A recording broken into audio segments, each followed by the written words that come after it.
We're good. Can I have a volunteer to open up in prayer?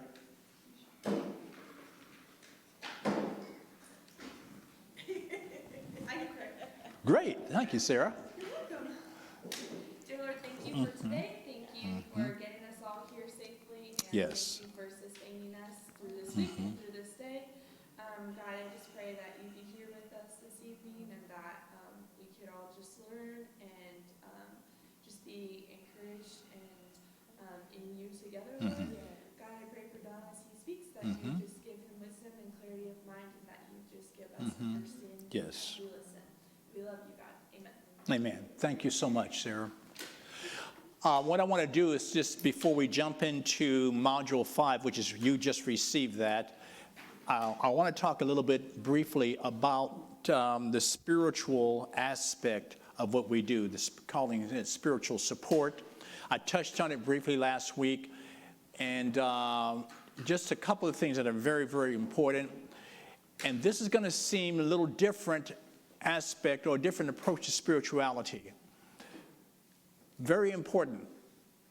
As a chaplain, you will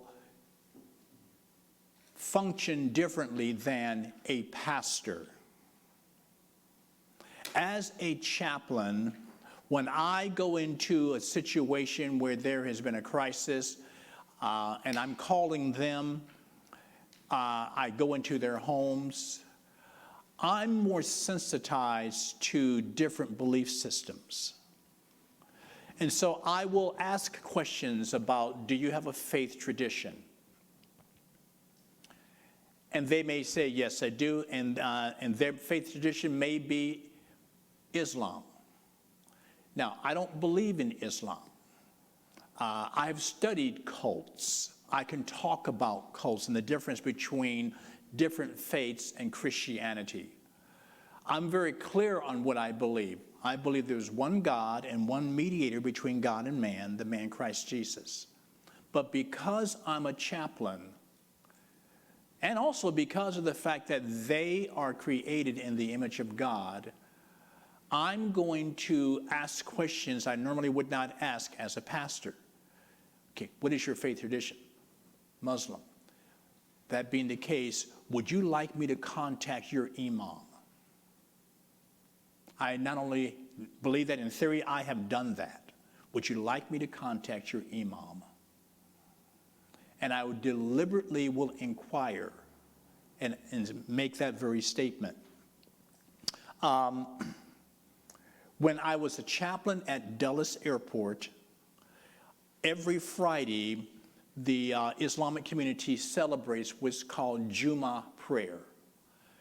And because airports are on federal property, and the airport authority had given our organization thousands upon thousands of dollars in merchandise, and also had given us the room that could have rented for thousands of dollars a month. I am not exaggerating at all.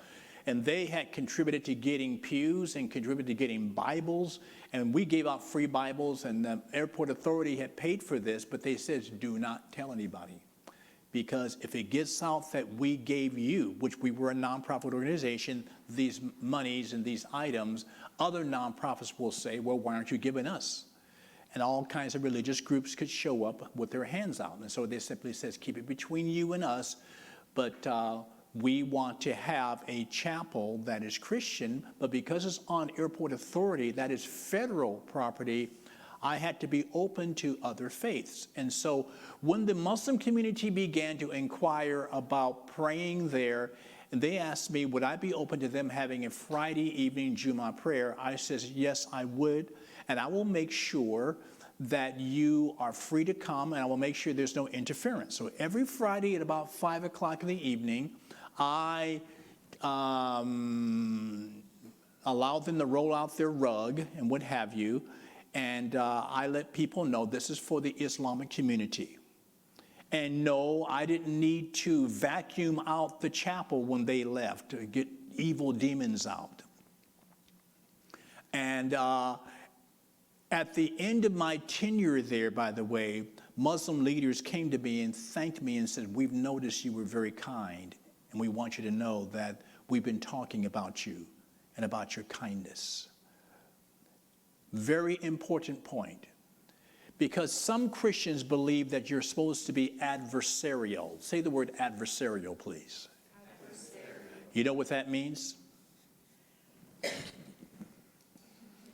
And no, we don't treat people in an adversarial way. We treat them with respect. And here's the basis of the treatment with respect, because they are created in the imago Dei. What is that? The image of God. And because everybody's created in the imago Dei, that gives them inherent value, inherent worth. I love what C.S. Lewis says, you have never met a mere mortal. Never. If that person's a human being, they're sacred. They may not be saved, but they're sacred. And C.S. Lewis's comment is that you treat them as if they were sacred. As a chaplain, you will be identified as a Christian chaplain. There's no question about that. You will not be required to deny who you are, your belief system, or the church that you represent. But you're going to find yourself in people's homes at times who do not have your faith. And at times you'll find yourself in situations where they may be a little aggravating because of your faith. But you'll be able to handle that. Very important point. Now that is spirituality. Very important point. That is spirituality. You want to have a spiritual impact on the crime victim. And so you do want to ask him, after you talk with them, after you establish lines of communication, would you be willing for me to pray with you? And and not only have I done, the team that I was a part of did that. We never had a person turn us down. Can we pray? Can we pray? We always prayed in the name of the Lord Jesus Christ. There would be questions I would ask, and I've already given you one, was that, what is your faith tradition? Or what is your spiritual journey like? Another point, and hopefully you read your materials on the spiritual support for crime victims. If you haven't, very important that you do. That module spends quite a bit of time talking about Job. And the purpose of that is that there are many Christians that truly do believe if you are a Christian, bad things or difficult things, challenges, crisis does not happen. And that is wrong theology. Crisis happen to Christians all the time in the Bible. Give me an example off the top of your head. Who experienced crisis in the Bible? Paul? Yes. Paul was stoned, left for dead. Left for dead. I mean, he was out. He was on the ground. And they assumed he was dead. They stoned him. Would you say Troy? We were laughing like Joe. Oh. Who else experienced crisis and trauma? Because I've had people, Jesus, whoa. Jesus, yeah, okay, Jesus and Joseph, yeah. I had a guy walk in my office one day and told me that if anything bad ever happens, as far as I'm concerned, is not from God. I don't believe God wants me to have difficulties and challenges. Really? What are you reading? What are you reading? Anyone else? But you mentioned Joseph. I mean, the guy was rejected by his brothers. He was put on a hit list. Come on, they were going to kill him. Sold as a slave, lied against. His master's wife pursued him, and because he resisted her pursuits, he ended up in prison. Have you ever thought about the fact that perhaps if Joseph had complied to Potiphar's wife, he wouldn't have got in trouble? Think about that. Joseph walked in true integrity, and sometimes your integrity will cost you. Anyone else? Daniel? Who was the other? Abraham. Yeah. You're right. Now, the reason why Job is a part of the module for spiritual support for crime victims is because that very message. He was a godly man. God himself said he was godly. God himself said the guy was just above reproach. And he had troubles. He had great troubles. Let me give you an insight in the book of Job that's really interesting, because the Lord had promised that he would replace everything that had been taken away from Job. So if you do the math, Job had so many camels at the beginning, and of course they were all destroyed, and God restored twice as many as he had. He had so many donkeys. You can do the math. He had twice as many donkeys. His wealth multiplied, and you can do the math. Twice as many as God had promised.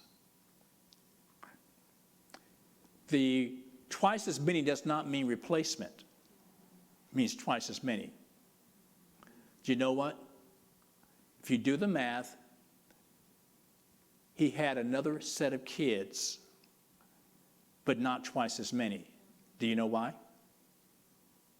Everything else, he got twice as many. So if he had 20 camels, let's say, at the beginning, and then all of them were destroyed because he had troubles, and then before the book ended, he ended up with 40 set of camels, not just replacement, but 40. If he had 20 donkeys, he ended up with 40 donkeys, not just replacement. But if he had, let's say, 5 kids, and he ended up with only 5 kids, the promise was that God would double everything. Do you know why? He only had 5 more kids. Yeah. Because the ones that had been taken were living yet in eternity. The animals were not living.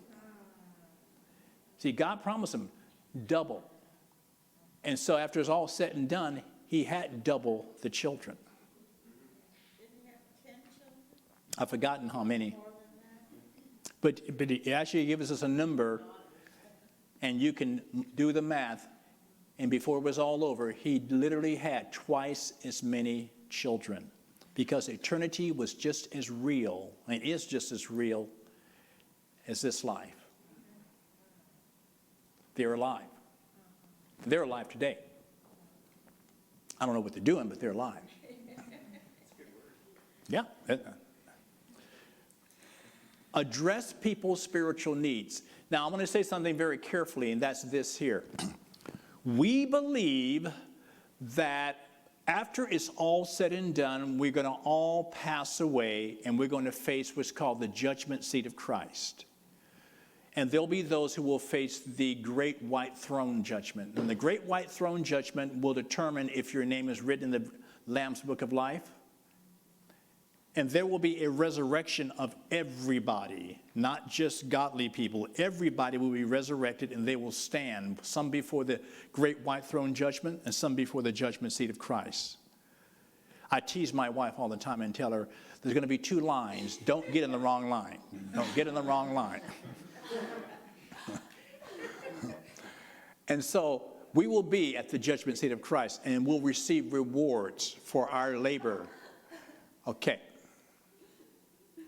We do believe that there is an eternal hell, and we believe that eternity means eternity. And people are debating that, well, does it mean forever and ever and ever and what have you? We believe that there is a damnation, and we also believe this, and I say this respectfully, that there are degrees of judgment, even in the very ultimate judgment. Don't think that Adolf Hitler is going to experience the same depth of judgment that a typical guy out here who rejected Christ is going to experience. There are going to be greater degrees of judgment. Now, those unbelievers who rejected Christ will all receive eternal damnation, but there are depths and degrees of damnation. You following me? Okay.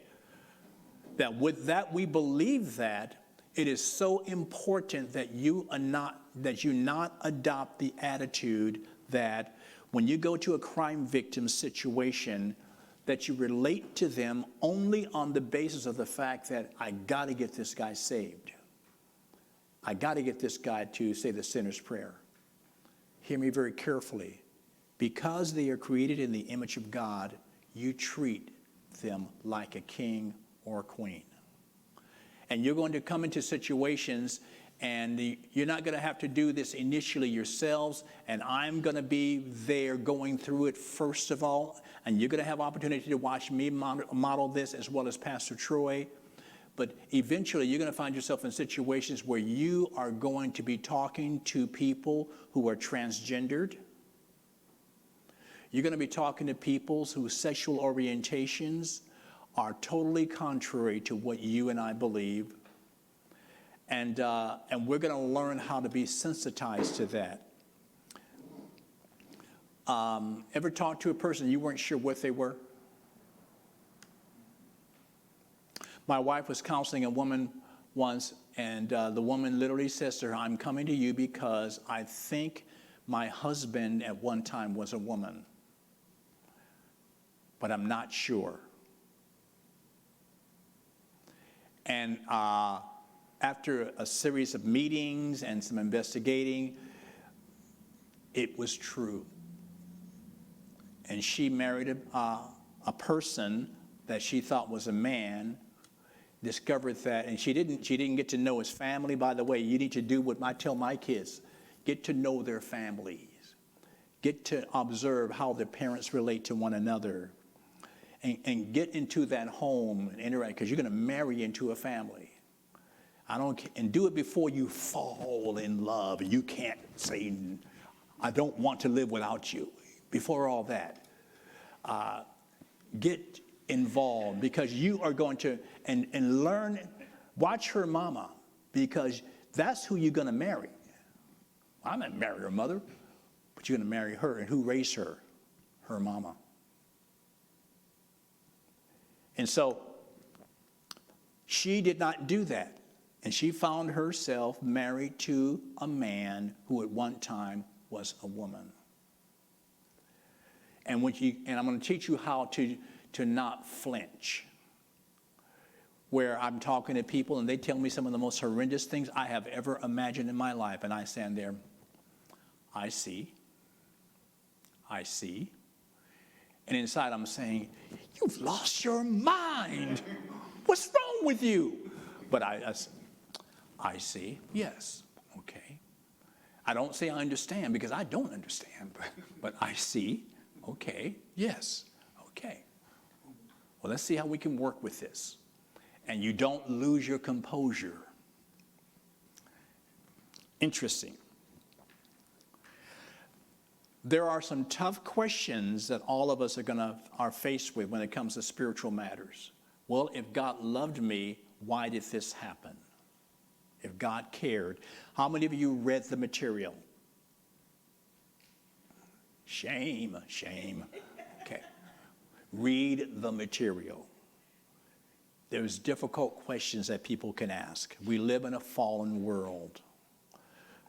And there's an eternal side to God. You know, the Apostle Paul says something so profound. He says, these minor, momentary afflictions are not worthy to be compared to the glory that is yet to be revealed.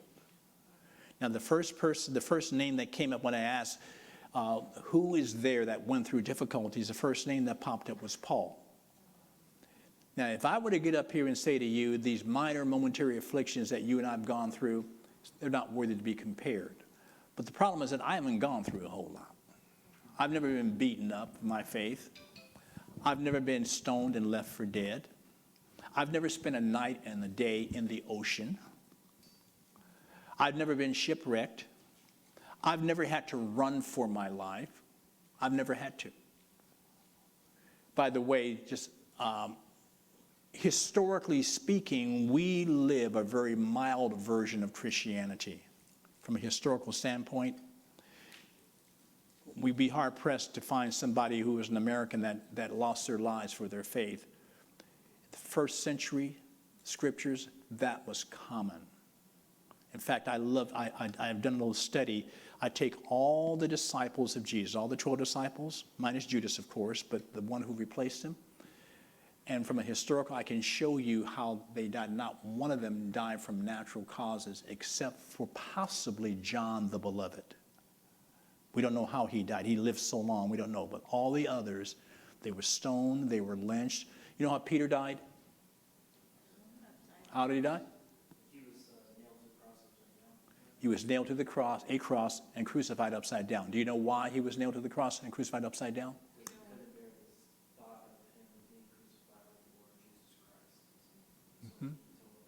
He requested to be crucified upside down. He says, I am not worthy to be crucified the same way as my Lord. I'm not worthy. And the list goes on and on and on. Where they died, how they died, all of them died for their faith. Which is why it raises the issue about if this was just a whim, why would people give their lives for it? And so you'll want to be able to respond.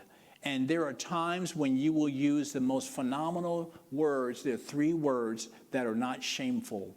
When people will ask you questions and you can look at them in the eye and with all the faith within you, you can say, I don't know. And that's okay. I don't know. God is going to have to answer that one. That's okay. Any questions about the spiritual support for crime victims? Be a person of prayer. Read your material. When you go to the respond to a crime victim by the phone or you go engage with them, pray before you engage and ask God for wisdom and grace. Okay. Open up your Module 5, please. Participant Guide, Module 5. First page.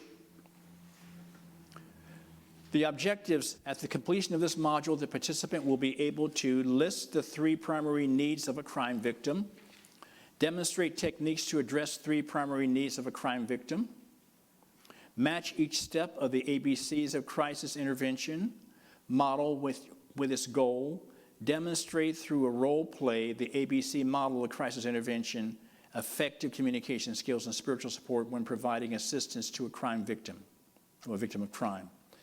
3 primary needs of victims, ABC crisis intervention, hands-on practice. Who here is a ham? Just a natural ham. Who here? Because I'm a ham. My wife just hides her face so often, I embarrass her. Anybody a dramatic kind of person? Because I am. You are? Okay. Sarah? Anyone else? I want a guy. I got Sarah. Is there a guy who is just kind of dramatically inclined? Come on. Anybody? Oh, who here is willing to get out there? Okay. Keaton and Sarah. Okay, cool. Okay. He's used to it. All right, cool. All right, man. Go for it. Okay, let's turn the page. You turn the page on your left, you see 3 primary needs of victims. You're going to need this information here. You're going to be writing here, so follow along carefully. To the right, SSVVPP. The quick reference below summarizes the techniques for SSVVPP. You may want to keep this page in a convenient place for easy reference in the beginning. Soon you'll find the techniques will become second nature as you use them. These are basic fundamental needs of crime victims. The first one is safety and security. Safety and security. Initially, we're talking physical safety. During a phone conversation, it is appropriate for you to ask, when you're making that initial call and you're introduced to a crime victim by way of a phone call, and you are able to clarify, which we'll talk about later tonight, who you are. And it's more important now than it was when I was doing this back in the 90s. Far more important. Do you know why? Because people are calling me all the time, telling me that they are with the FBI. They're telling me they are with the Veterans Affairs all the time. I mean, it's amazing to me how many scams are going on.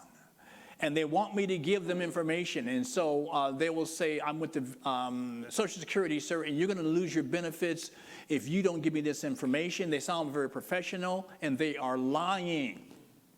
And so if my experience is anything like the average person, if that is a reflection of the average person, you or I call them after they've been victimized by a crime, they're already on their toes because they've been victimized.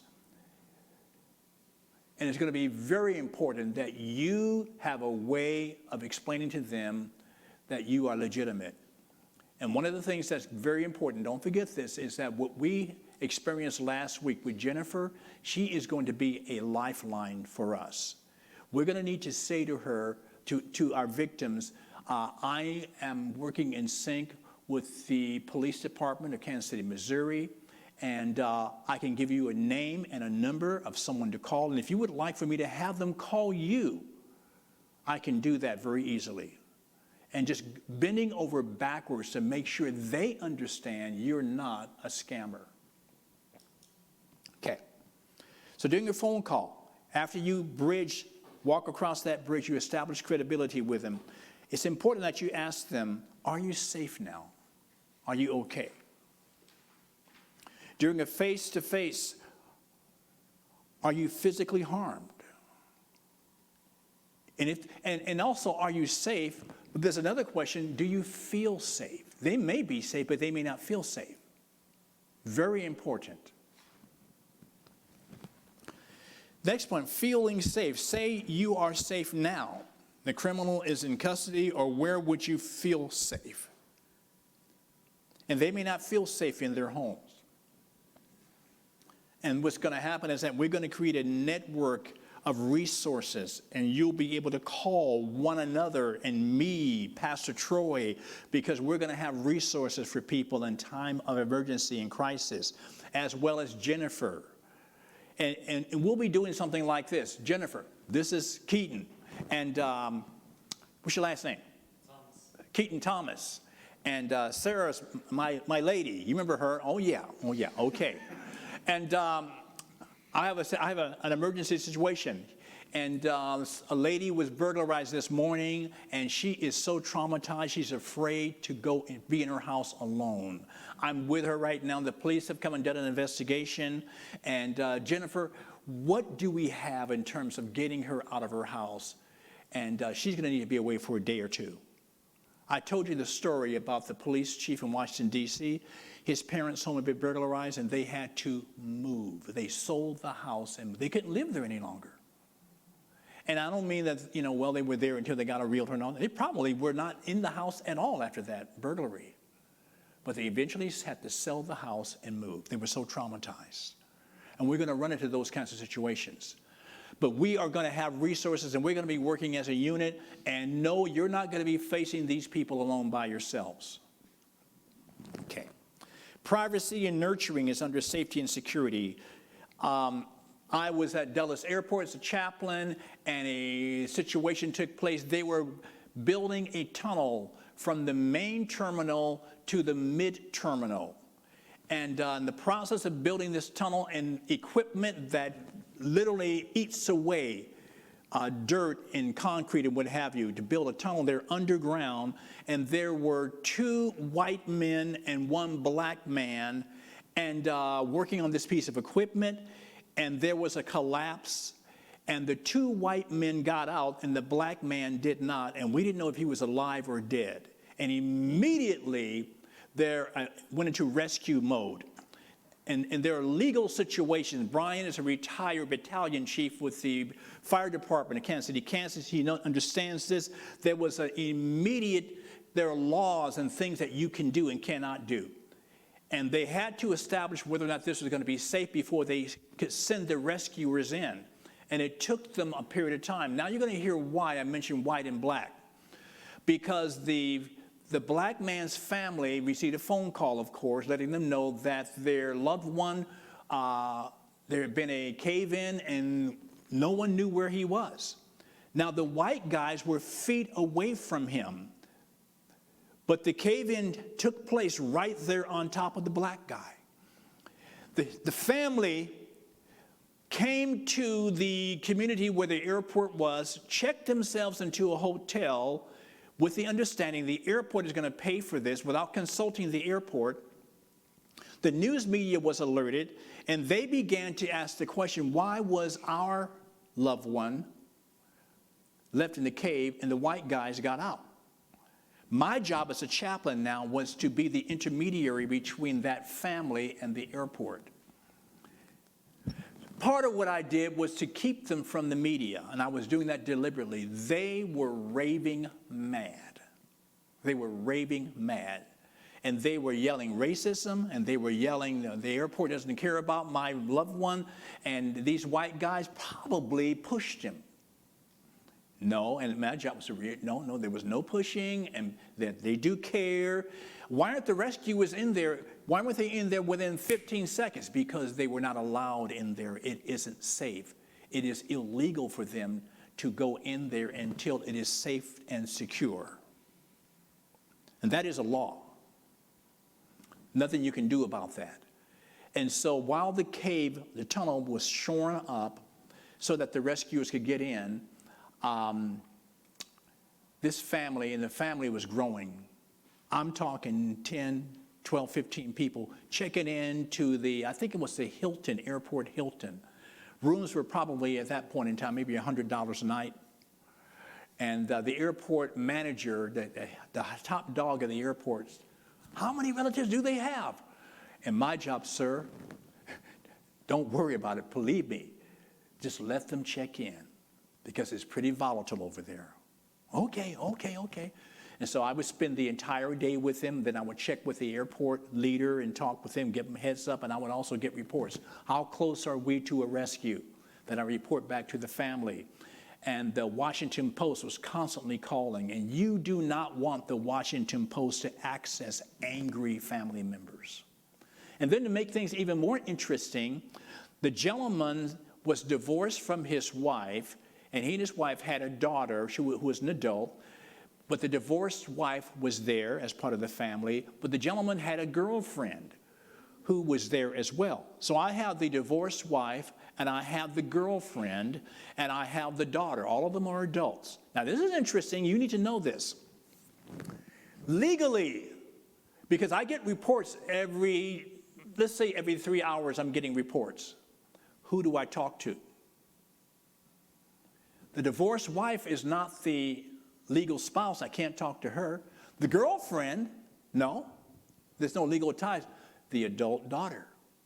And that becomes big, and it could have become a court issue. Attorneys are now getting involved. Be very careful, Chaplain Lewis, who you talk to. In fact, when you go and report updated information to the family, check with that daughter and find out who she wants to be in the initial meeting.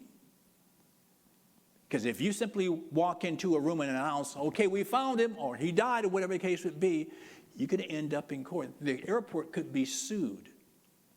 Okay. So this thing unfolds, and we're into day 1, day 2, day 3, day 4, I'm not exaggerating. And by the providence of God, I was at the airport, at the tunnel scene when his body was found. I said body. And he had been encased in concrete because he was pumping. It was a pumper. And this thing was taller than I am, this pumping machine, and it pumped concrete, and he was creating walls. And when the cave-in took place, the trigger was on, and he could not get out, and he was encased in concrete. Now, the blessing is the fact that he didn't suffer. But the tragedy is that he lost his life. And we will talk about this at future events. I made what's called a death notification.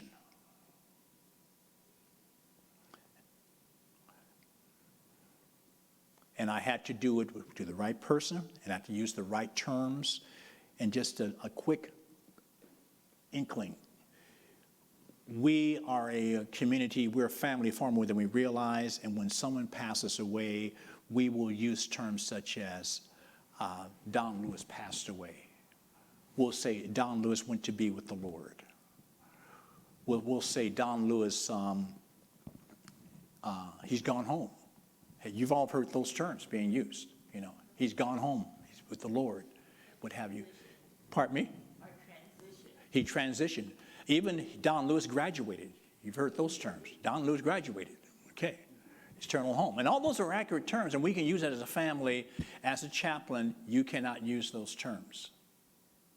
As a chaplain, you must say, particularly because you're dealing with people who are not necessarily church folk. They're certainly not a part of this church. You must say, Don Lewis died. Do not use term, and you will not be in a position to do this for a while. But eventually, when you are in the position, Don Lewis died. Because when you say pass away, he's with the Lord, that doesn't mean anything to a person who's not a part of our family. What does that mean? And you prolong their pain. Don Lewis died. That's a final statement. Okay. Safety and security. Privacy and nurturing, keep media away to help victim respond. Don't become a rescuer. What that means is this. They'll need to make decisions about their situation. You assist them in making those decisions. You don't make decisions for them. Do not rescue people, even though they've been a victim of a crime. Concern, find out about and ensure safety of loved ones if possible, if necessary.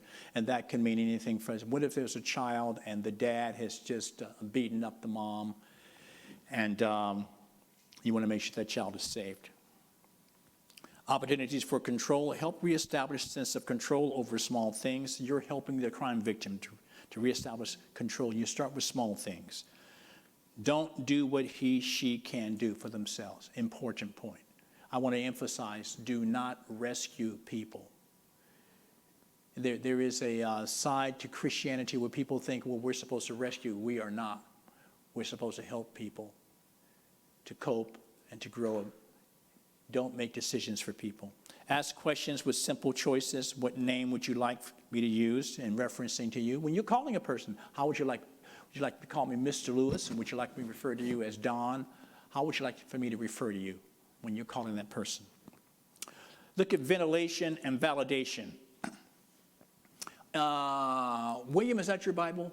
Yes, it is. Would you turn to Psalms 109, please? Ventilation and validation. There's an interesting dynamic. You're going to go to Psalms 109 and also Psalms 139. I'm going to need you to go to both places, 139 and 109. Ventilation and validation. Ventilation is this. It's where I've been assaulted a few hours ago, and something was stolen from me, and the fact that I was assaulted, some of us quiver, some of us become angry. I'm angry. And in my anger, and you contact me because the police told you about the assault, and you introduce yourself to me and who I am, and I'm still angry. And I'm still thinking, man, if I could get my hands on that sucker, I would love to put my hands around his neck. He jacked me. And I would love, remember I told you I was dramatic? I would love to put my fist in his mouth. I want to feel it, Jack. And you're on the phone. Well, sir, what is your name? Anna? My name is Anna. And I'm calling, representing neighbors who care, and I heard that you were assaulted. You heard I was assaulted. You have no idea. What am I doing? I'm venting. Psalms 109, start at verse 19, please. Read it out loud. Let it be to him like a garment which covers him, and for a belt with which he girds himself continually. Keep reading. Okay. Let this be the Lord's reward to my accusers, and to those who speak evil against my person. Keep going. But you, O God, the Lord, deal with me for your name's sake, because your mercy is good, deliver me. For I am poor and needy,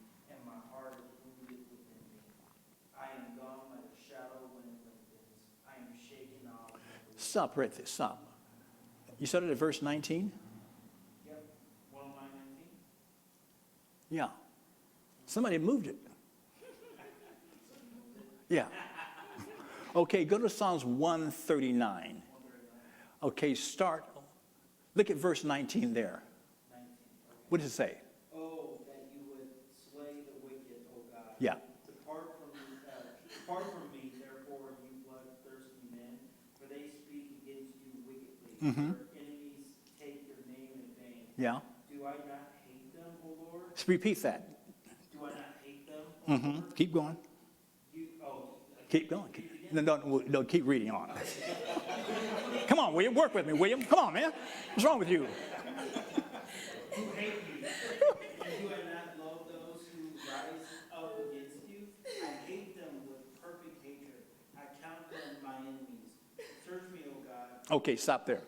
I hate them with perfect hatred.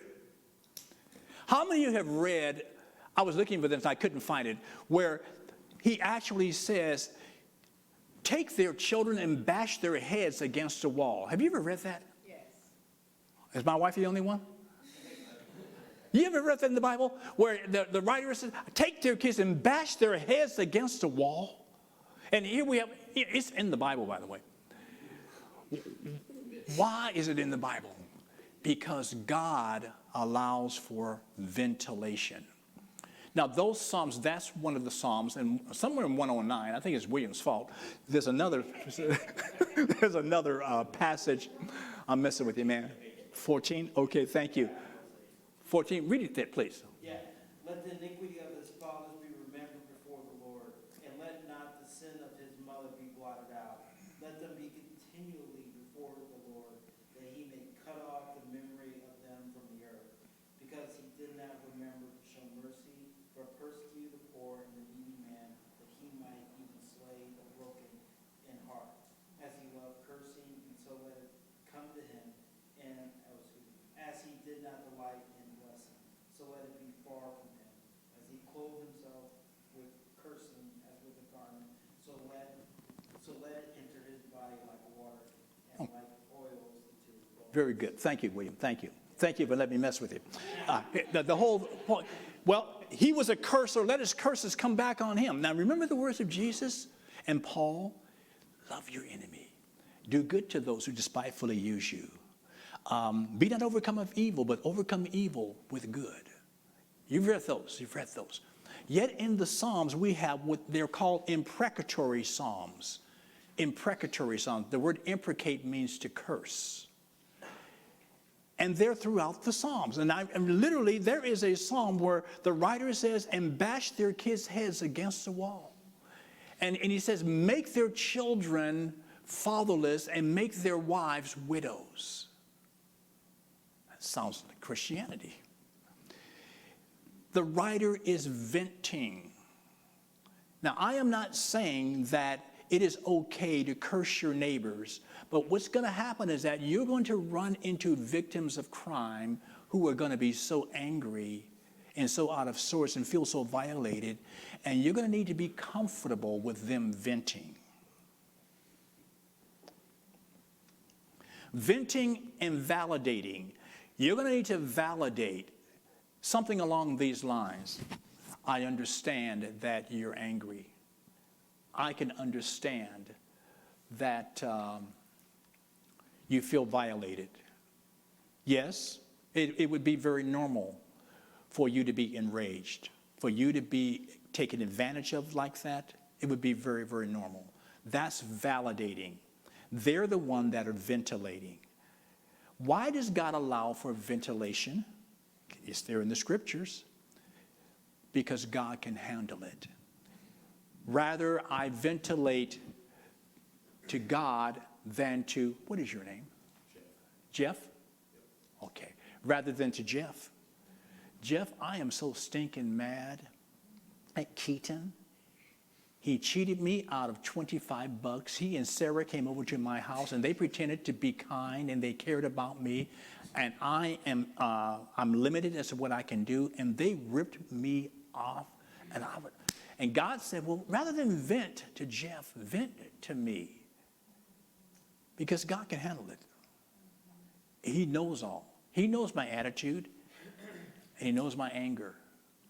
And throughout Scripture, you'll find where saints vent and say things to God that we think, God, I'd never say that.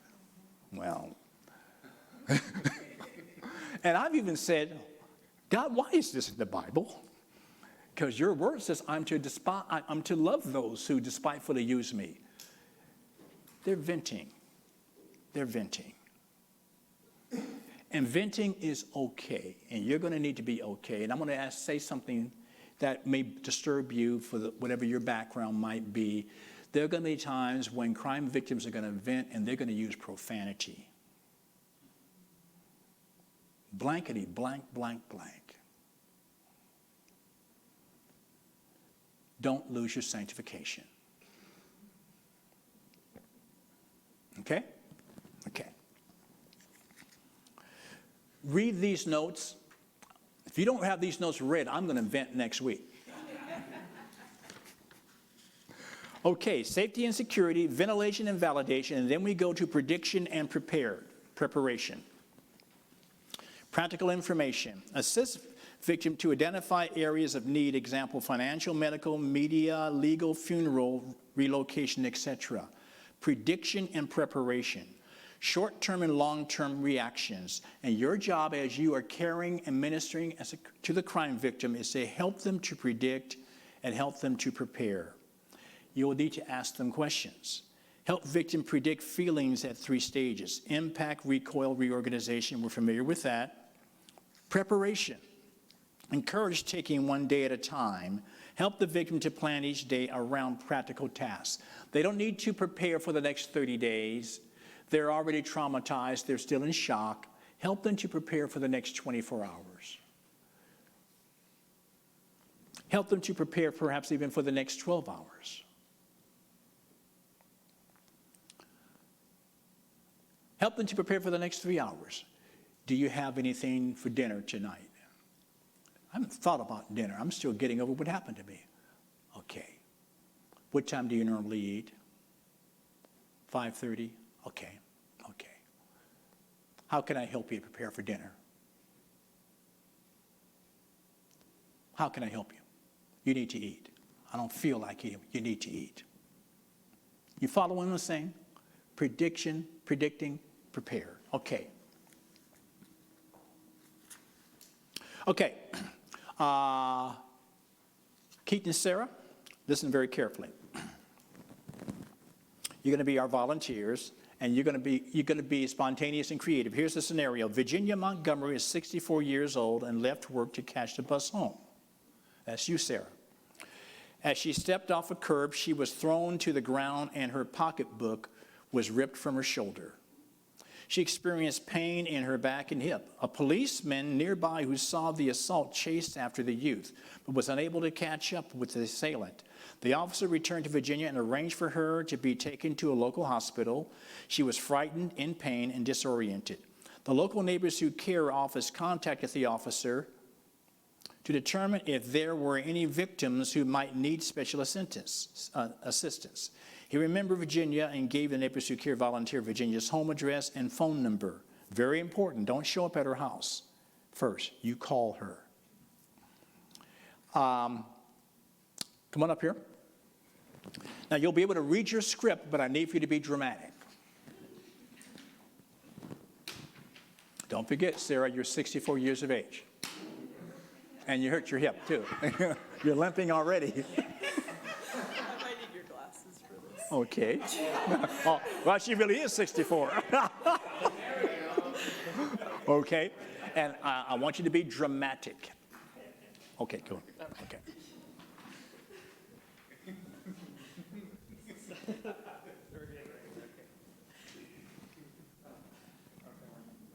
Is this on? Okay. Can you still make a phone ringing noise, please?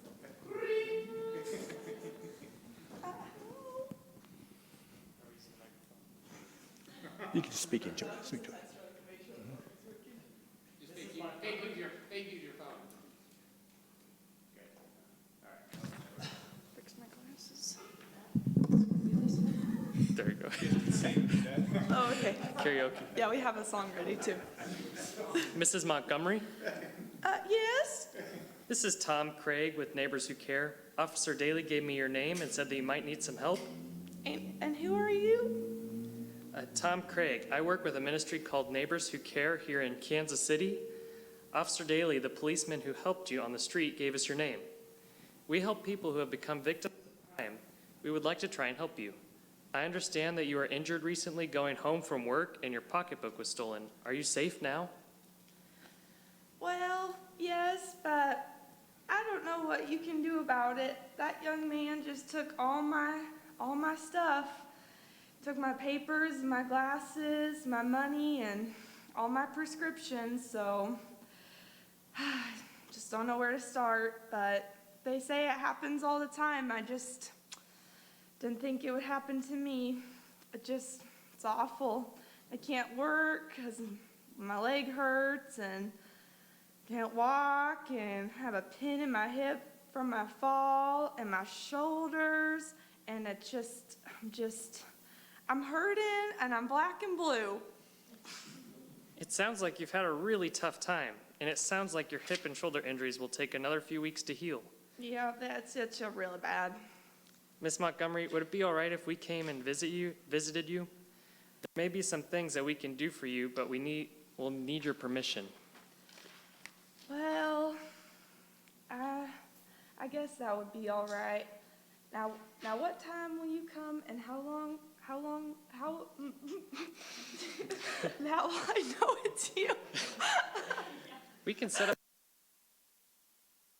call you to verify that he has contacted us to help you. I can understand that you may be more suspicious of people now since the attack. It must be very upsetting for you. Well, son, it is. And no one seems to know the trouble I've seen. I don't have friends, and I'm just alone. And I don't know how I'm going to get through all of these things. And I need my glasses to read. I see. And I don't have my meds, and this pain, and this blood pressure, and my anxiety, and I just can't even walk. I just don't even know where to start. I understand. It would be really hard to sleep after an experience like that. It is going to take some time to get over some of the anxieties you're experiencing, but your feelings are not uncommon. It may take some time before you are sleeping normally again and are feeling relaxed. I think we can help you in getting a new set of glasses and your prescriptions filled. We may even have another volunteer who can help get you to your doctor's office. Oh, yeah, that I need to go to my doctor. Can you come tomorrow? Yeah, how would 3 o'clock in the afternoon be? Oh, that would just be really helpful. It might take me a while to get to the door though, because my broken hip, and I'm just having a lot of trouble walking. It's taking it out of me, All right, we'll wait till you get there. I may bring another volunteer with me. Let me give you my name again and our number at Neighbors Who Care office in case you need to reach me before tomorrow afternoon. Do you have a pencil handy? Yes. Okay, my name is Tom Craig, C-R-A-I-G. I am with Neighbors Who Care and our number is blank. I will see you tomorrow. All right, well, thank you, son, and you just be blessed now. You too.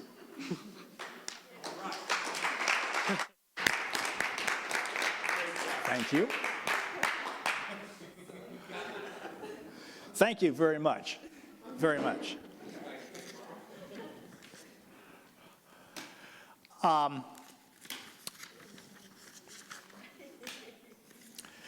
What did you notice? Anything come out, stand out? Yes. Yeah, there was I thought it was good to reference multiple times to the police officer, kind of has credibility. Yeah. Yeah. Kind of mentioned multiple. Yeah. Yeah, I like how he talked, asking if she's safe now, kind of incorporating Mm-hmm. that stuff. One question there at that last line. Okay. It says in their Neighbors Who Care office, is that just our phone numbers, or is there a specific thing that if we're in that conversation that we're directing them Well, that's a very good point. Now, I had an office, a Neighbors Who Care phone line, and we possibly will get one here. We haven't determined that yet, but there'll be some way, because we're going to have to bend over backwards to make sure that these people, the victims, can feel secure, because that is such a vital part of that initial phone call. How do you get her to feel secure? Because she's already been ripped off. How do you get her to feel comfortable and secure that you're not some kind of scam artist? One of the things that you'll read about today is people will experience the loss of a loved one as a result of a homicide. And one of the things that is being done now by police departments is they are showing up at the home of the homicide victim during the funeral. Why? Because if it's commonly understood that there's a funeral going on between 12 and 3 in the afternoon, people are ripping people's homes off these days. That's how ruthless things are.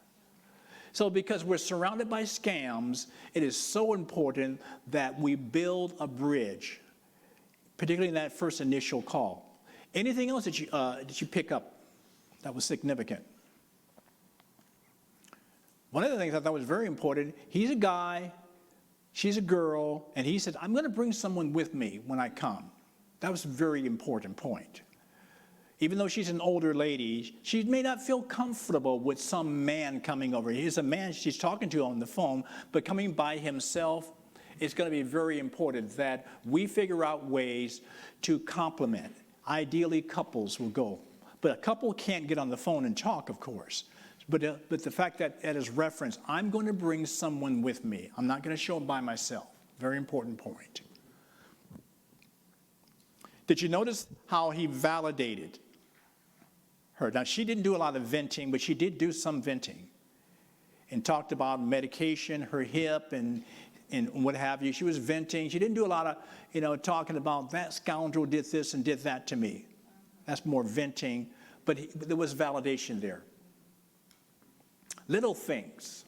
Anything else? Any observations? She may do quite a bit of venting once he appears. No question. No question. And you need to be prepared for that. Venting is real. That's how they're dealing. It's part of the healing process, just dealing with the fact that they've been violated. And they want to talk about it. But because it wasn't pleasant, their conversation isn't going to be pleasant. Okay.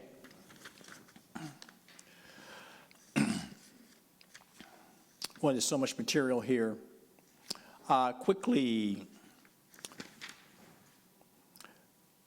go to, it is ABC Model of Crisis Intervention Overview. You there? Crisis Intervention Overview, the heading of the page? Okay. Quickly, I'm going to talk to you about Achieve Contact. It's called the ABC Model, and that is Achieve Contact,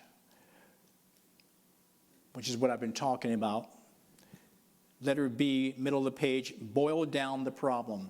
There'll be times when you'll talk to a person, they'll have a difficult time talking about, well, what is the problem now? Do you need a place to stay? Do you need food?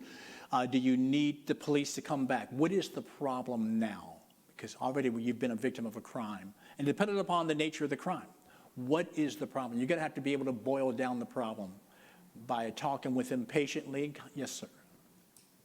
For the achieving contact, since there's all these scams and stuff, Yeah. what if they hang up on you? Is it okay to call right back? I would suggest not. If they hang up on you, I would contact Jennifer. I would contact someone, law enforcement, and say, particularly the officer who did the investigation. And an officer, and theoretically, there could be a situation where an officer will have to go back to that person's home, and that person can see, yes, that's Officer Fuller. Yes, Officer Fuller says, a Neighbors Who Care contact person had tried to talk with you, and they are legitimate. They may need to go that far. Okay. And then they will Yes. you contact her? Yeah, that's correct. And because we're going to be working in sync with the police department. That's correct. That is correct. And that's part of achieving contact. Achieving contact is where you're able to call them and establish some kind of line of communication and credibility. They know you're legit and they're willing for you to come over, or they're willing to receive a second call. And so it isn't as simple as the fact of what it was, years ago. Hey, I'm Don Lewis. Oh, well, Don Lewis is who he says he is. Not anymore. And we have to be patient with that. So achieving contact, and then boiling down the problem, and then coping with the problem. Now, boiling down the problem is where you can help them to articulate just what their condition is. And then your job is to help them to figure out how to cope with that situation. And based on the nature of the problem, it could be anything from, they may have spiritual needs or questions, they may need emergency food, emergency clothing, property repair, transportation, help with crime scene cleanup, support group information. So a variety of things that they may need could be, and it all depends on the individual and the crime itself. Okay. Turn the page. ABCs of crisis intervention. Before you call a visit, begin with prayer. You pray. You may be with a team member. You pray. I'm not talking about praying with the crime victim. You pray, asking God for grace and wisdom, and that you call them. And you establish, and again, much is said about achieving contact. I can't emphasize this enough. That is not going to be easy today. It just isn't. It just isn't. And God is going to need to give us grace. Your tone of voice and the way you approach them, and not sounding like a salesman, being patient with them because they're discombobulated. And here again, we may need to involve a police officer contacting them or what have you. That's so critical. Then again, elaborating and boiling down the problem, and then coping with the problem. And coping with the problem, find out what resources the crime victim has. Family, friends, pastor. And my wife and I were talking about this as we were driving over this evening. People, many people today are so private. Many people, it's very common to be very, very private. And there are people, and I know of situations like this, where they were scammed and they lost money, significant amount of money, and they did not want their adult children to know. An elderly person, and they feel so foolish, and they didn't want to tell that elderly child that they were scammed. And there you are in the middle of it. And so that's part of the coping dynamic. Okay. I'm going to introduce Pastor Troy. I want to threaten you in closing. You better read the rest of this material. And there are some outlines for you where you are to write your response and your interpretation of how we're doing. And there are scenarios at the end of the packet. There are scenarios at the end of the packet. Read the scenarios and then give perspective. Okay, sir.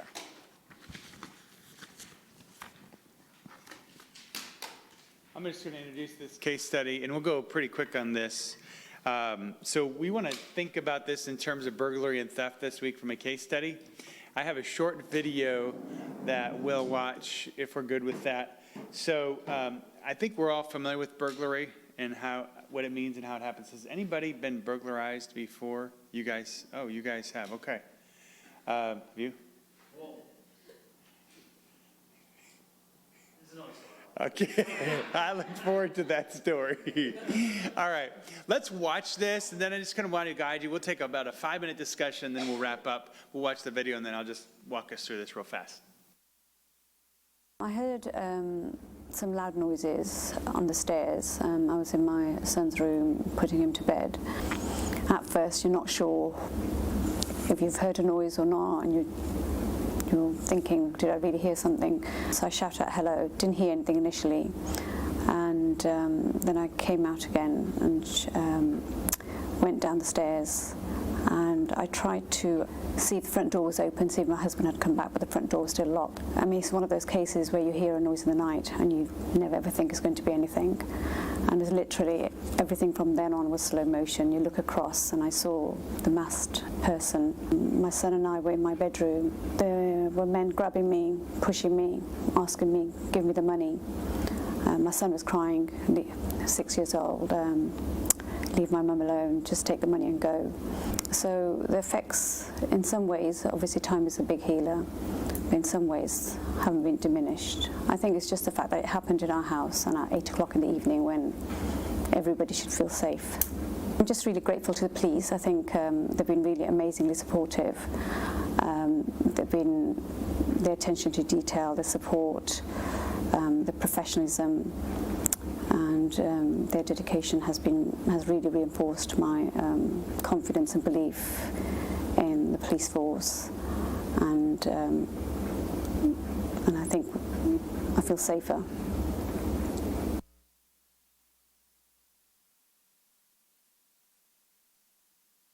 What do you think she would feel? What are some of the emotions she'd be going through after experiencing something like that? Yeah. We all hear noises at night, and so maybe for the rest of our life, if you hear a noise, you're going to be reminded of that situation. It's not going to go away fast, is it? I mean, it was traumatic. And this would be a fairly common situation that we would get called into. And this happens every night. In fact, a burglary happens every 12 seconds in America. So it's super common. It just happens all the time. What are some other thoughts that you guys have if you were coming in and there was a 6-year-old with his mom? Imagine the thoughts that he would be going through, the struggles that he would have. You can imagine that this is not a 20-minute phone conversation or stop by, pray with them, and move on. This is the beginning of a long process. So kind of what we are preparing for is a small amount of opportunities, but fairly in-depth connection with them and bringing the resources we know into the situation. Now imagine if somebody has to go through this on their own without anybody. Very little family support, very little church support. This is also very common, and this is why we're here. This is why we want to step into this role as a church and as Christians. So a couple thoughts on how to help and encourage. Obviously, victims feel frightened, violated, confused, and vulnerable. We can assist by providing some structure and guidance. Basic things, windows that might be broken, doorknobs that might be broken. A small blessing would be if the door was broken in one way or another to say, hey, could we come back maybe in a day or two or even today and get this fixed for you? You'd feel more comfortable if your locks were working, if the window wasn't broken. And so this is kind of our entry point as a church to be able to really provide service. And Jennifer told this to me, that there's nobody doing this kind of help for people.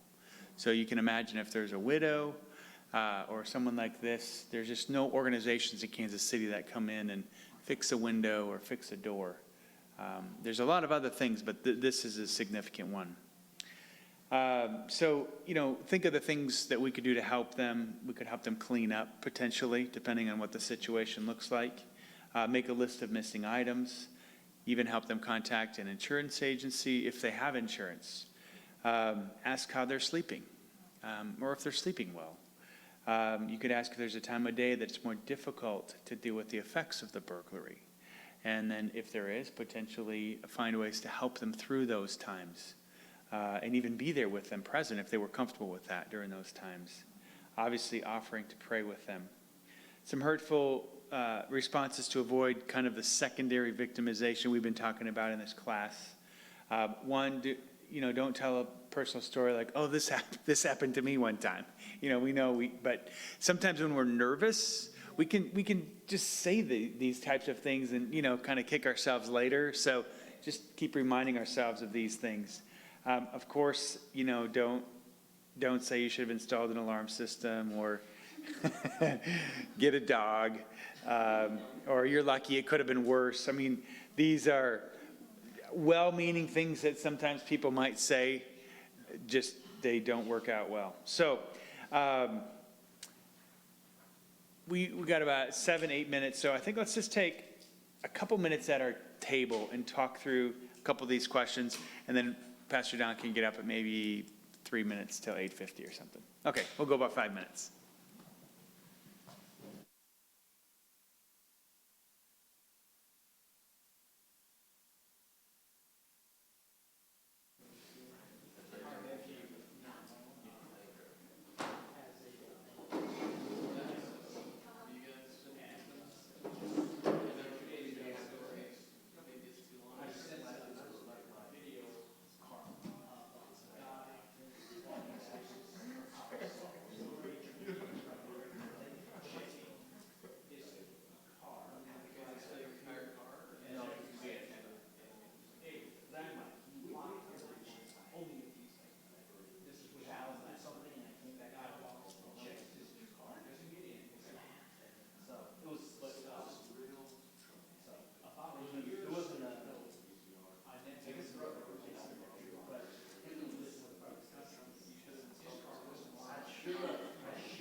Let me have your attention, please. In light of tonight, Give me a hard time. well, you saw how you treated me.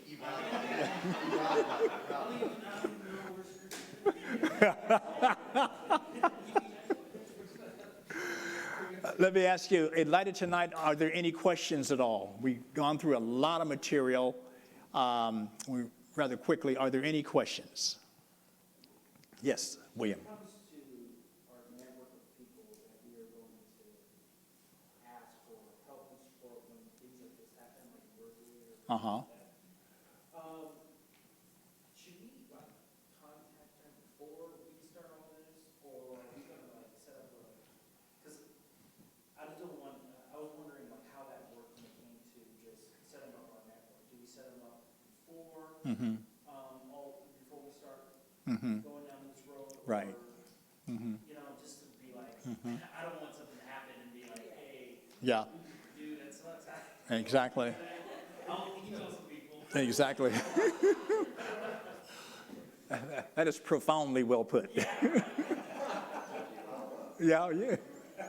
Troublemaker. And the answer to your question is that we are going to be starting very quickly creating networks. In fact, it's one of my jobs. I was recently released from my responsibilities in Shawnee, Kansas, so I'm now having office hours here. And so part of what I'm going to be doing is establishing lines of communication. I'm going to attempt to get other churches involved. I'm going to attempt to do with other churches what's happening right here and see if there can be, our team can be even larger and we start working together.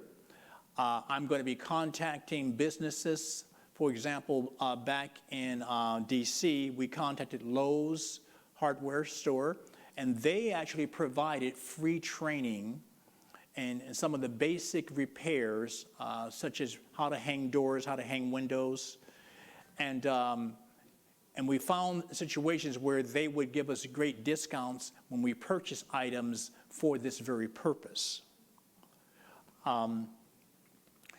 There'll be I'm going to be looking into who are the grant writers, if there are any grant writers that are present right here, because we're going to have the need to write grants so that we can build our coffers for the situations that the scenario was portrayed, because we're going to need finances.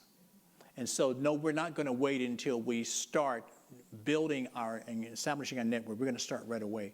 We're not going to wait until we start contacting people, because the needs are there. And I'm assuming you all do what I do. I check the news every day, and I hear about what's happening in the community. I hear about what's happening locally. Here's the situation.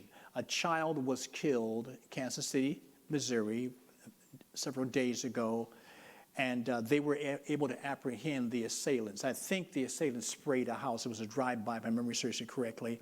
And so right now there's a sign in front of that house somewhere in Kansas City, Missouri, saying something along the lines, "Thank you for speaking up."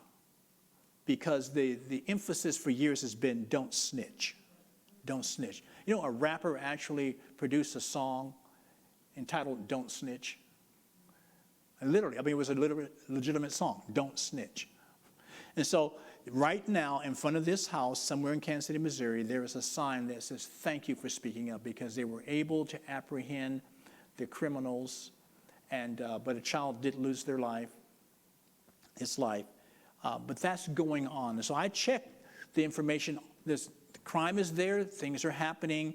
We are going to have opportunity to contact these people. Some of these situations we're not going to start with because you're not ready to walk into a homicide situation. And I want to make sure that you're not going to be thrown into the water where you're told, now sink or swim. We're not going to do that to you. I want to emphasize that. We're not going to do that to you. We need to make sure you're comfortable. But so, yes, we want to create new networks and also begin to build our coffers. And I now have an office here in the building. And I have office hours. Yes. Good question. Any more questions? This might be kind of dumb, but when we go, are we gonna have a certain like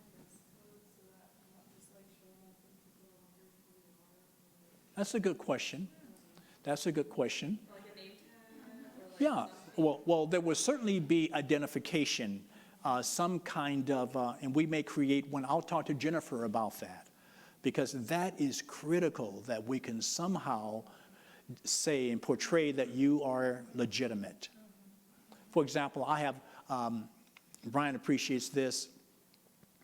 There was a major gunfight in Shawnee. And Shawnee is a relatively small city, and a bunch of kids came from Kansas City, Missouri, and they tried to rob a gun shop.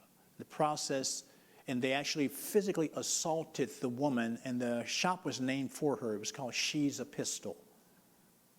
She was pushed down to the floor. Her husband was in the back. He hears this noise. He grabs a gun. He comes out, and this shootout takes place. And one thing leads to another. He ends up getting shot. It was my first day at the Shawnee Fire Department. I'm in the bay with all the guys, and we get the call. I hear the call, and they say, "Chaplain, jump on this truck." And I said, "I don't think I should. I'm not in uniform." I didn't realize how profound that statement was, because we just heard gunshots. That's all we heard from the dispatcher. Turns out it was a shooting. Cops were all over the place. They don't have time for you to be walking around in civilian clothes. And who are you? What are you here for? And so once I'm in my uniform, I can walk through police tape and no questions asked. I've never asked a question about who am I, because I'm properly dressed. And that's an example of what I mean. Now, you won't be in the middle of something like that, but it will be important for you to be easily identifiable. Easily identifiable. Here again, Brian is going to have quite a bit of background on that, because he was a battalion chief, the Kansas Fire Department, and he knows. You just don't show up in your civilian uniform. You have to be properly dressed so they can spot you just like that. That person's legitimate, that person is not. Yeah, that's a good point. Well, I want to get you home here. Thank you. So promise me, you will read the material. I promise you. Okay, thank you. All right. William, you put up with a lot of stuff from me tonight, so I'm going to let you close in prayer. Yeah, that'd be great. Okay.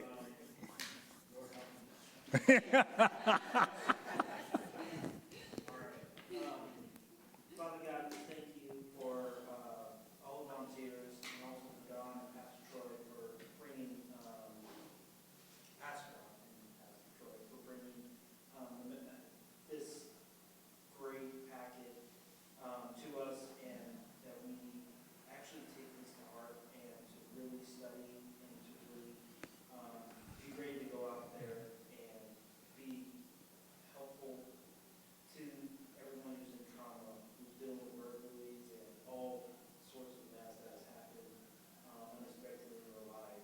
And God, be with us through your Spirit. Continue to be with this ministry. Help it to grow and to expand the way that we desire it, and also, and more importantly, that we desire it. And help us for the rest of the week to live life holy and righteous before you. In Jesus' name. Amen. Okay. Good night.